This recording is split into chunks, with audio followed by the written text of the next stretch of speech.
문재인 대통령이 도널드 트럼프 미국 대통령과의 정상회담을 위해 오늘 미국으로 출국합니다. 하노이 북미 정상회담이 끝난 뒤 처음으로 트럼프 대통령을 만나는 자리로 이 북미 대화 동력을 살릴지 주목되고 있습니다. 네, 한미 정상이 만나는 날 북한에서는 김정은 체제 2기 시작을 의미하는 최고인민회의가 열립니다. 김정은 위원장이 국가 원수로 공식 등극할지 그 가능성에 관심이 모아지고 있습니다. 관련 내용들 정대진 아주대 통일연구소 교수, 신범철 아산정책연구원 안보통일센터장과 짚어보겠습니다. 네. 어서 오세요. 안녕하십니까. 안녕하세요. 예. 한미 정상이 오랜만에 만납니다. 지난해 11월인가요? G20 정상회담 이후에 처음. 물론 그 전에 뭐 통화는 했습니다만은. 그런데 이제 2차 북미 정상 결렬 이후에 회담 결렬 이후에 만나기 때문에 이번 회담이 굉장히 큰 의미를 갖는다. 물론 1박 3일 어떻게 보면 굉장히 짧은 일정 아니겠습니까? 역시 대화를 다시 해보자는 그 동력 살리기가 핵심이 될 것 같아요. 예, 그리고 우리 정부가 지금 가지고 있는 아주 막중한 부담이죠. 지금 꺼져가고 있는 북미 대화 혹은 남북 대화, 한반도 정세의 평화 분위기를 다시 한번 살려야 되는 그런 상황인데 그 상황에서 지금 막중한 과제를 안고 좀 가시는 것 같습니다. 3월 한 달은 냉각기였습니다. 어찌됐건 간에 냉각기였는데 이제 냉각기를 지나서 조종기로 조금 접어들고 있는 시점에서 이 조종기가 앞으로 이제 북미 대화와 한반도 정세가 조금 더 나아지는데 확실히 입구로 들어갈 수 있도록 하는 쐐기를 박는 그런 좀 회담이 되어야 할 건데요. 굉장히 좀 여러 가지 전망은 좀 불확실합니다. 북미는 여전히 공식적으로 아무런 것도 이제 입장을 완화할 가능성을 내보인 점은 없고요. 그런 와중에 과연 우리 정부가 내밀 수 있는 카드가 무엇인지 참 막연하거든요. 근데 이제 대통령께서 어떻게 준비를 좀 잘 하셨겠지만 이제 한미 정상이 만나서 이제 그 앞으로 입구를 어떻게 찾아갈 것인지를 이제 결정을 좀 해야 될 그런 자리인 것 같습니다. 예, 회담에 앞서서 펜스 부통령, 폼페이오 국무장관, 볼턴 보좌관 먼저 만납니다. 이건 어떻게 보세요? 뭐 당연한 수순이라고 봐요. 어쨌든 뭐 트럼프 대통령이 최종 결정을 하지만 그 주변에서 건의를 하고 의사결정에 조언을 해주는 그룹이기 때문에 지금 이번 정상회담의 가장 큰 목표는 결국 북핵 협상을 재개시키는데 우리가 동력을 마련하는 것이기 때문에 그런 실무진하게 하기엔 고위급이지만 아무튼 그렇죠. 그쪽들과의 공감대를 이렇게 형성한 다음에 트럼프 대통령을 설득하는 그러한 과정으로 이제 저희가 준비 작업을 한 것 같습니다. 그러면 문 대통령이 직접 이 펜스 부통령, 폼페이오, 볼턴이 이런 뭐 고위급 관계자들을 만나서 직접 이들도 좀 설득을 한다라고 좀 보면 되는 겁니까? 예, 아마 준비 작업은 다 돼 있을 거라고 생각해요. 지난주 김현종 안보실 2차장이 갔을 때 어젠다를 갖다가 다 세팅해놨을 것이고 거기에 대한 우리의 메시지도 다 준비됐고 미측도 이해를 할 겁니다. 그런 공감대 속에서 아마 뭐 펜스 부통령이나 폼페이오 국무장관, 볼턴 보좌관은 짧게 만날 거예요. 한 30분 이내로. 그러니까 서로 공감대를 갖다가 확인하는 정도 하고요. 트럼프 대통령과의 정상회담이 이제 역시 본 게임이라고 볼 수 있는데 거기에서는 아마 사전 조율된 것보다 한 발 더 나아가는 그런 말씀을 하실 거라고 생각해요.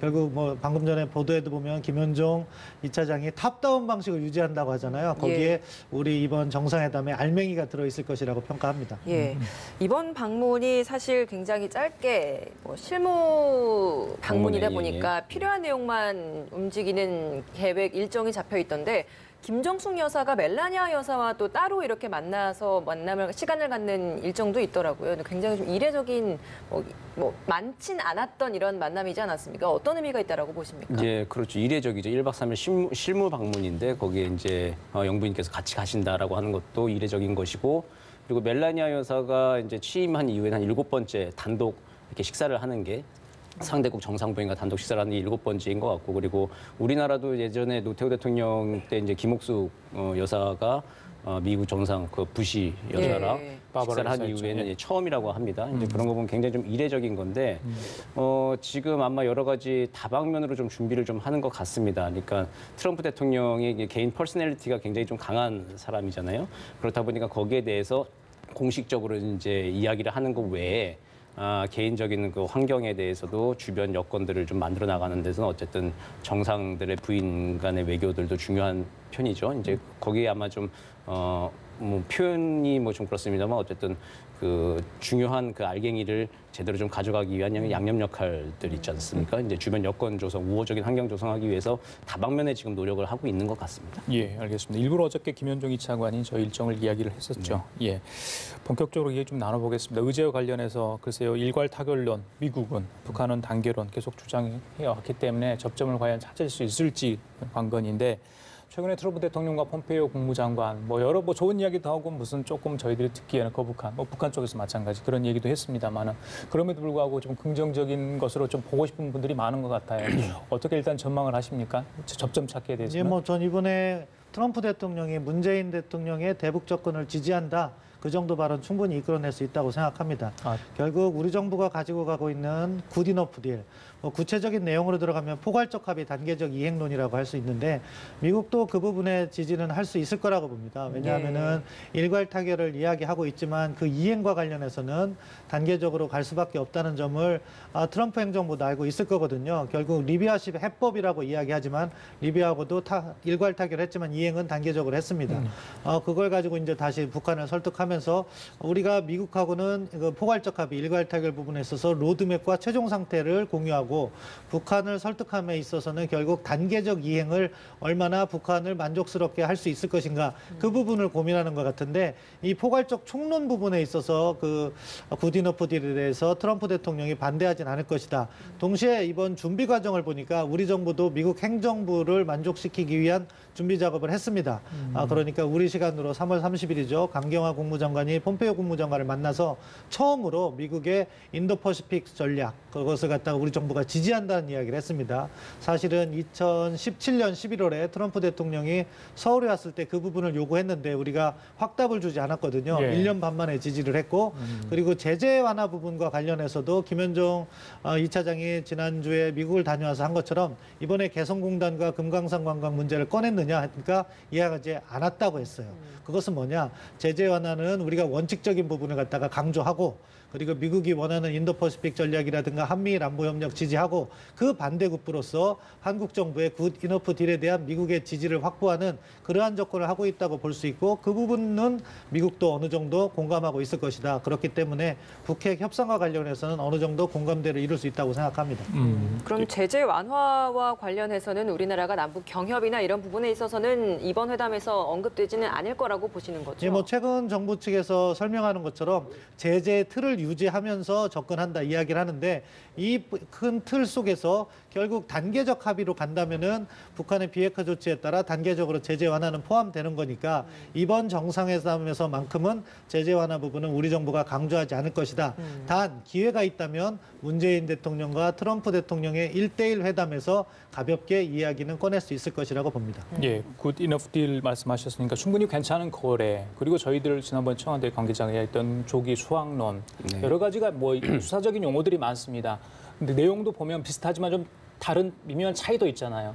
그걸 이번에 충분히 설명해서 소개 성과를 거둘 수 있을지 어떻게 생각하십니까? 뭐 기본적으로 신 박사님 말씀해 주신 대로 그 문 대통령의 대북 입장을 지지한다라는 정도는 표명이 가능할 것으로 보입니다. 그러니까 어쨌든 뭐 대화를 지금 깨자고 지금 한미 정상이 논의를 하는 것이 아니라 대화를 찾아가는데 거기서 이제 한국이 어떤 역할을 할 것인가, 판이 깨지지 않도록 지금 어쨌든 조정자, 촉진자 역할을 계속하는 데에서 지지를 한다라고 하는 표명은 있을 것이고, 근데 거기에 대해서 우리는 굿 이너프 딜 조기 수학론이라 특히 조기 수학론이 중요한데요. 예.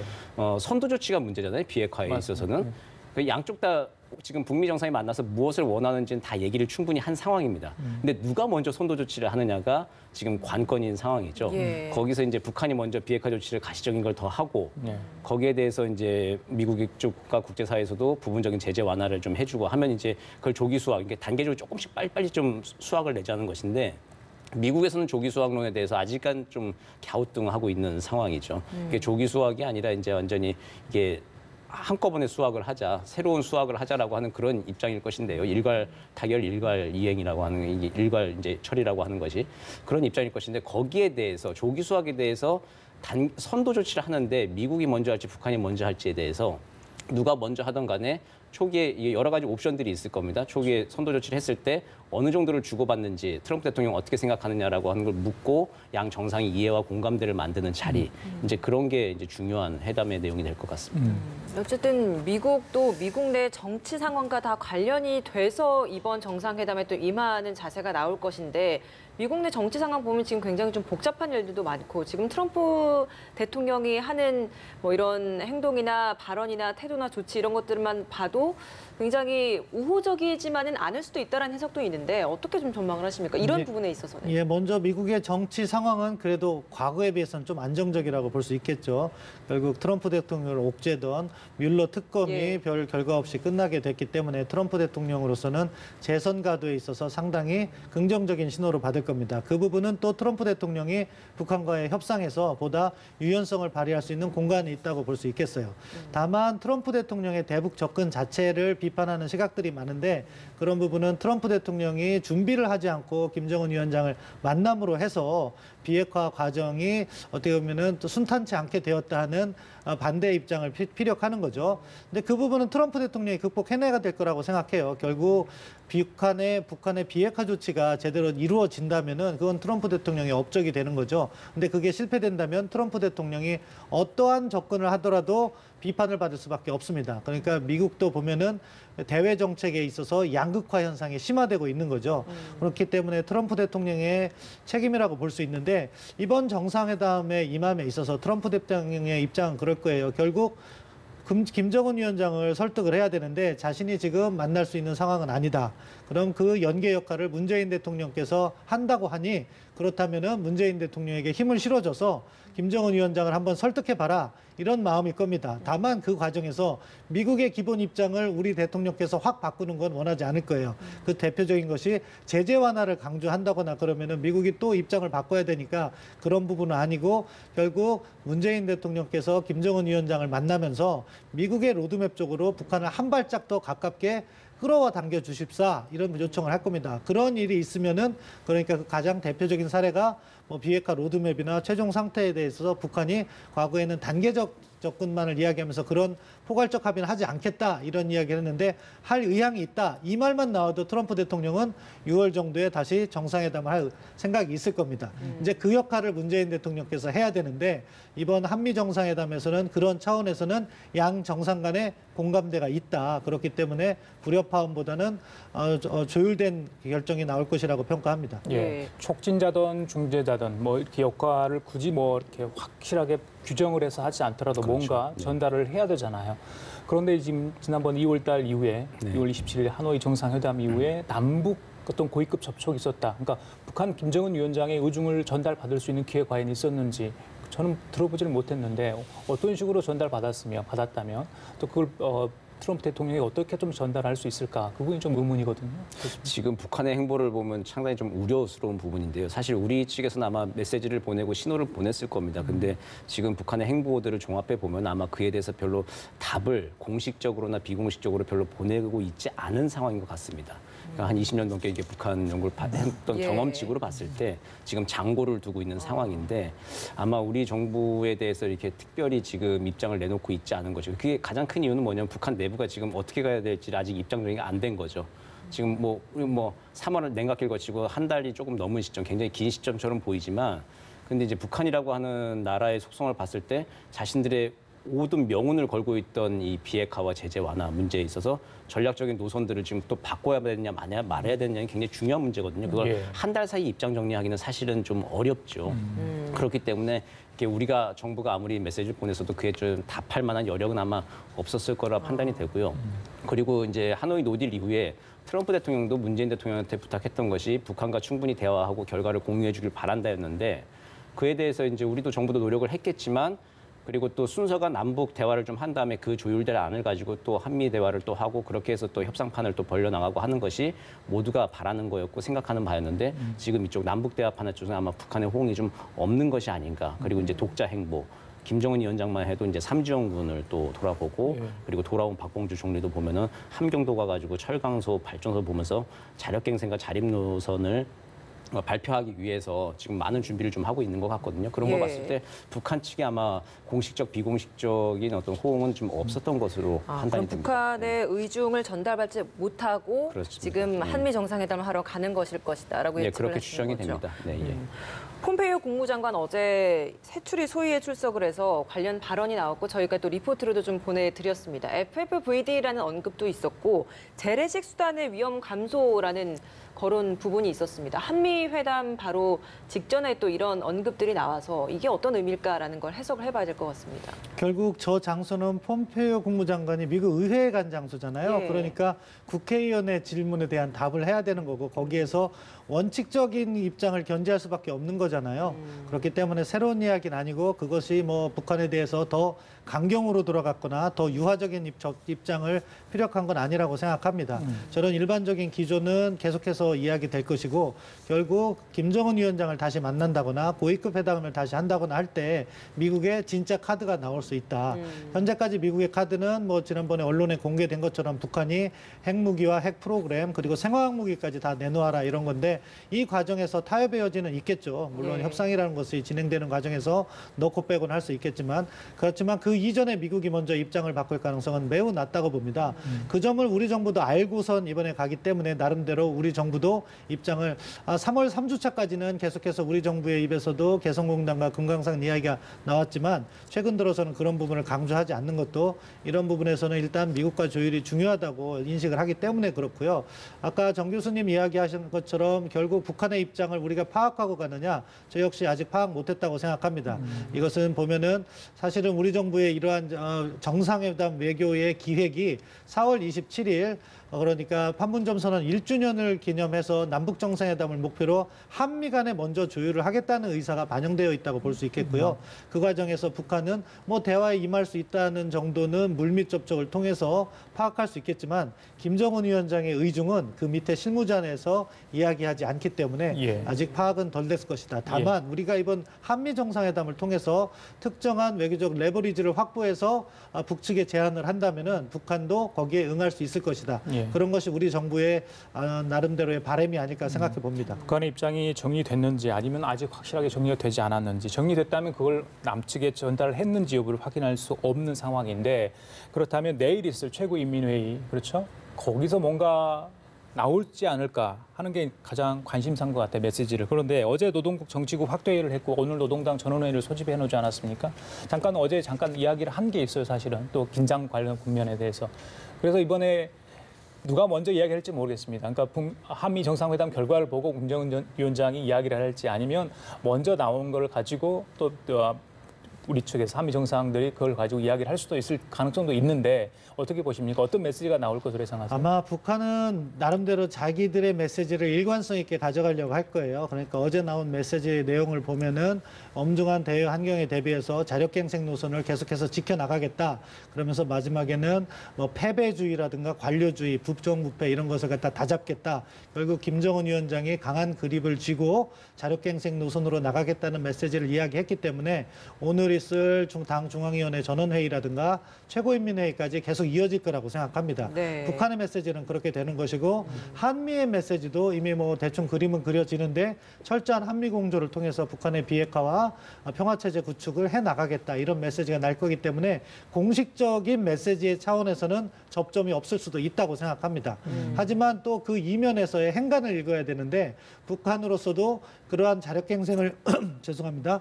자력갱생을 강조하지만 도발은 또 하지 않고 있다는 거죠. 그렇죠. 그것은 대화 가능성을 열어놓고 있는 것이고 트럼프 대통령도 문재인 대통령에게 대화의 그 연결 가능성을 부탁할 것으로 보이는데 그것은 대화의 의지를 남겨둔 거기 때문에 그 다음 단계에서 어떻게 물밑에서 조율되느냐 그것이 중요한 관건이라고 생각합니다. 따라서 이번 정상회담보다는 정상회담 이후의 행보가 훨씬 더 의미가 클 것이라고 생각합니다. 그럼 이번 정상회담 시기에 이렇게 최고인민회의에서의 김정은 위원장 메시지도 나올 것이고 한미회담 이후에 양국 정상 간의 메시지도 나올 것이고 그 후에 이제 남북 정상 간의 만남이 성사될 수 있을 것인가, 그래서 의중을 전달할 수 있을 것인가, 이게 중요할 것 같아요. 가능성 어떻게 보십니까?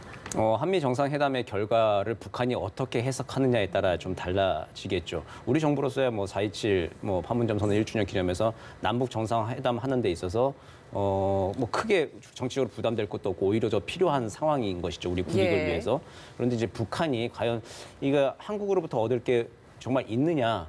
한미 정상회담 결과가 자신들이 원하는 것만큼 뭐 시원한 결과가 나왔느냐, 그걸 북한이 이제 해석을 해서 받아들여야 하는데 예. 그게 조금 답답한 점이죠. 북한이 과연 이제 자신들의 이제 단계적 합의라고 하는 것까지 거기까지 이제 미국과 한국의 입장을 미국의 입장을 좀 낮춰질 때까지 시간 버티기로 전략으로 나온다 하면은 상당 부분 좀 잠깐 이제 대화의 국면이 열려서 조정기처럼 보였는데 다시 또 냉각기로 좀 5월, 6월이 흘러갈 가능성도 없진 않아 보입니다. 그렇지만 이번에 한미 정상회담에서 탑다운 시대 아닙니까? 지금 탑다운 시대에 뭐 주변 정황으로는 잘 포착이 되지 않는 것들이 탑다운 회담에서 나오기도 하잖아요, 결과들이. 한미 정상회담의 결과에서 좀 창의적인 해법, 북한이 받을 만한 해법, 김정은 위원장이 한번 그러면은 만나서 얘기를 해보자라고 할 만한 해법들이 만약 제시가 된다면, 그게 공식적으로든 아니면 물밑으로든 제시가 된다면은 4월달에 만날 가능성도 여전히 열려 있다. 이제 그렇게 그 전에 판단됩니다. 특사도 파견할 그렇죠. 수 있을까요? 예, 특사도 우리는 보낸다고 지금 되어 있는데 이제 예. 북한이 받아야 이제 갈 수가 있는 그렇죠. 거죠. 정영 실장이 이야기했죠. 무작정 갈 수는 없는 거니까 그것도 역시 북한이 우리 한미 정상회담을 보고 판단을 한다고 지금 기다리고 있는 상황일 겁니다. 예, 하나만 네. 간단히요. 최고인민회의에서 이제 김정은 위원장이 헌법상 대외적으로 국가 수반이 될 수 있을지 그분이 굉장히 큰 관심거리인 것 같습니다. 어떻게 예상을 하십니까? 사실은 이미도 국가 수반인 건 확실한데요. 예.